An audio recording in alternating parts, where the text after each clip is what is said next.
Good morning children. English grammar में हम chapter number 10 पढ़ रहे थे जिसका नाम है डूइंग वर्ड्स।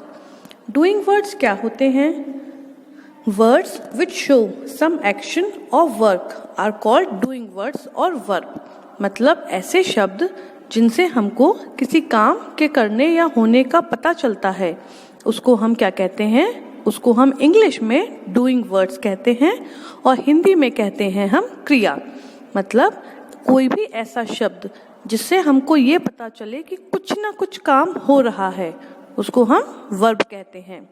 तो इस चैप्टर की हमने 2 एक्सरसाइजेस कंप्लीट कर ली थी।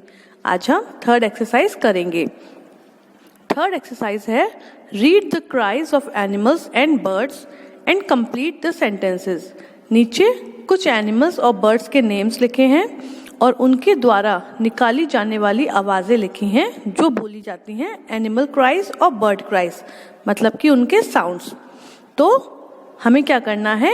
इन सबको पढ़कर समझना है और फिर नीचे जो सेंटेंसेस लिखे हैं इनको कंप्लीट करना है। तो फर्स्ट वन हमारा है फ्रॉग। फ्रॉग क्या करता है? क्रोक्स।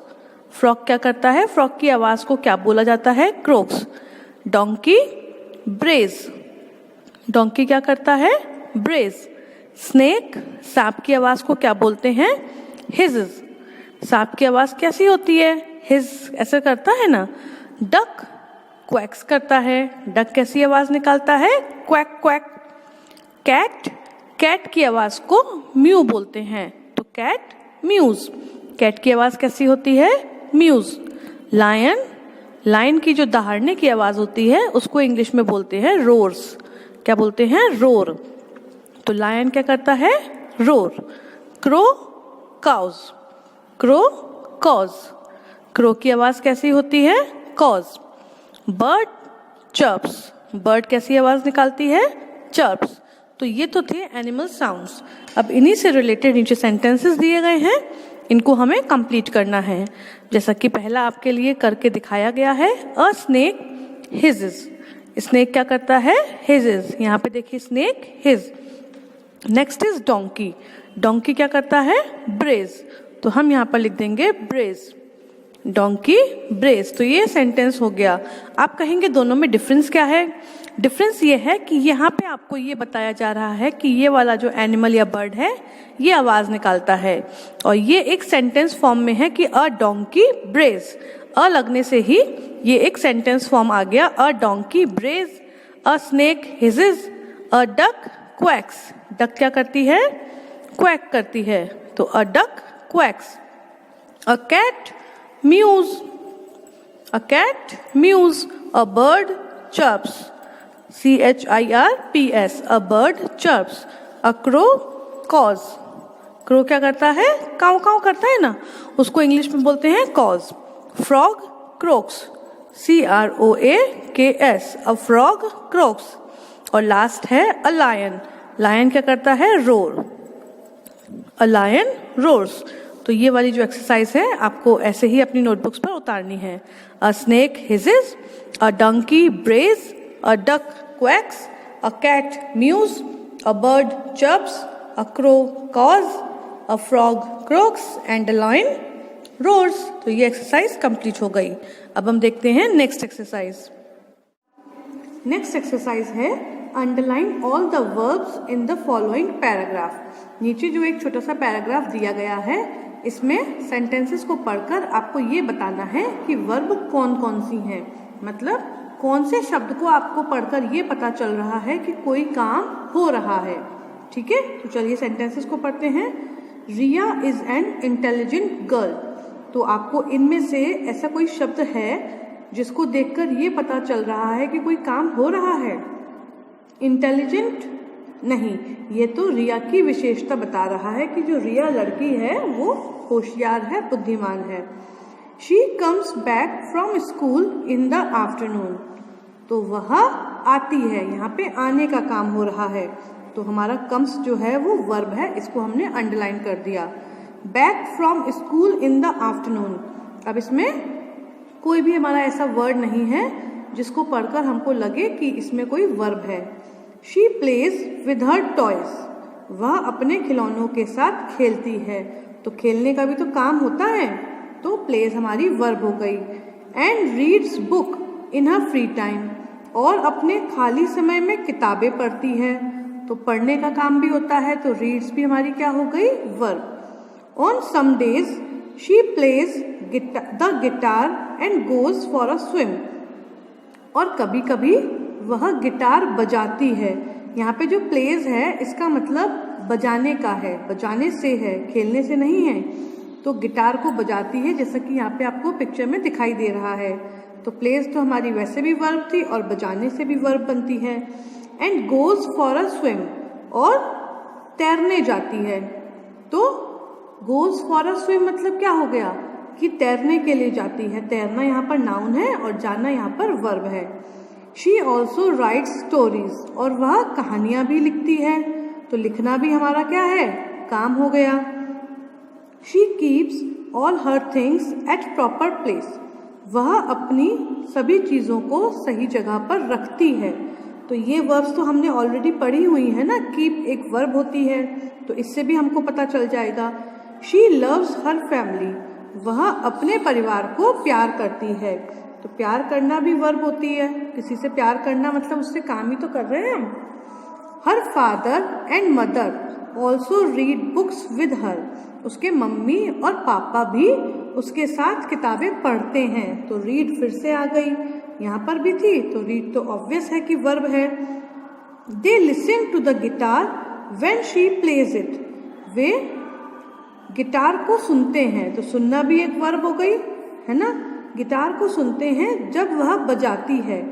तो प्लेस तो वर्ब है ही, हमने पहले ही देखा था यहाँ पर।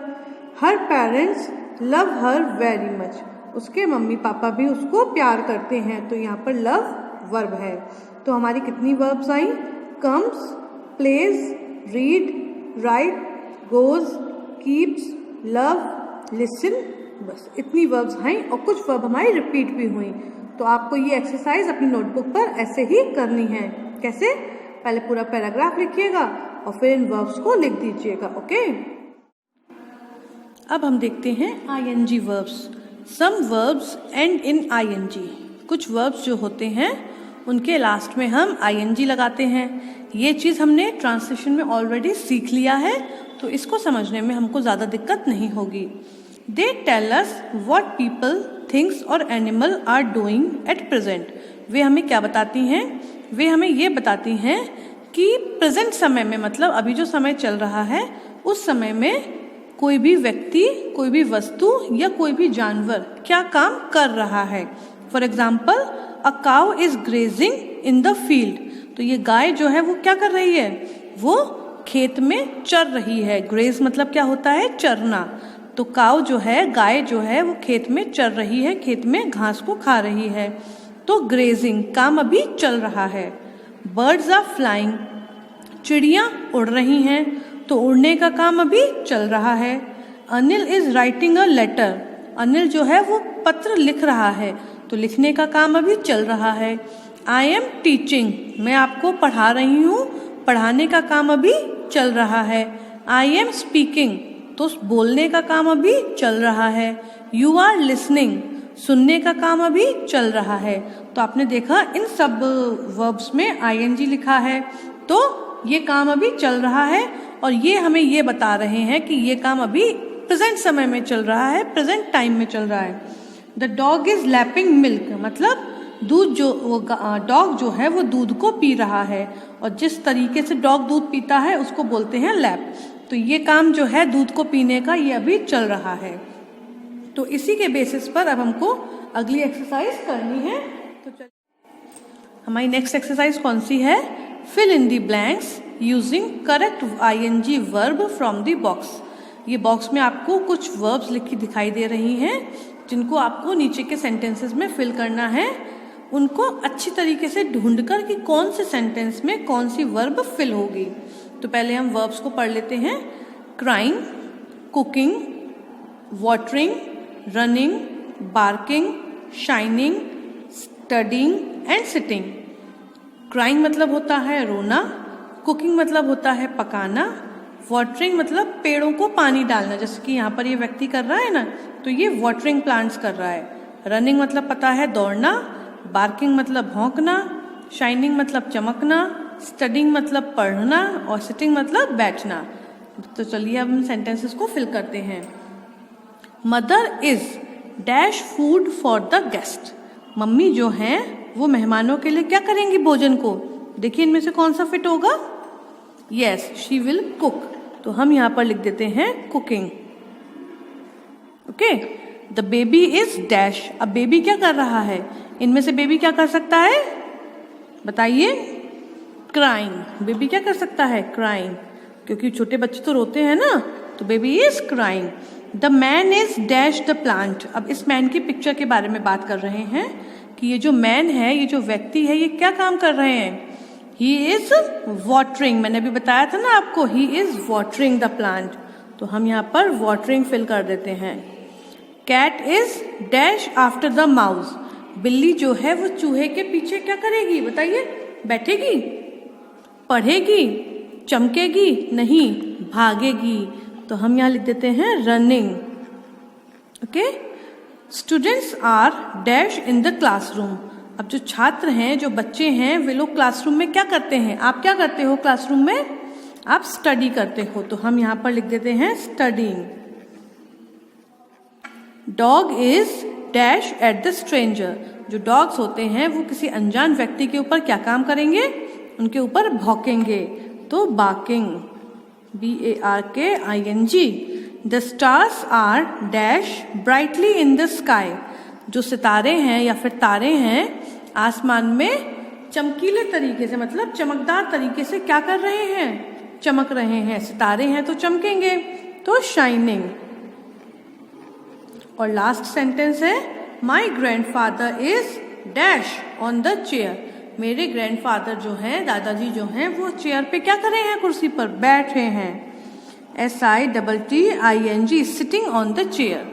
माई mother is cooking food for the guest. Baby is crying. The man is watering the plants. Cat is running after the mouse. Students are studying in the classroom. Dog is barking at the stranger. The stars are shining brightly in the sky. And my grandfather is sitting on the chair. तो ये थी आपकी बाकी की 3 exercises chapter number 10 doing verbs की, doing words की, जिसको हम वर्ब भी बोलते हैं। तो ये तीनों एक्सरसाइजेस आपको अपनी नोटबुक्स पर नोट डाउन करनी है चैप्टर को समझने के बाद। Okay, good bye.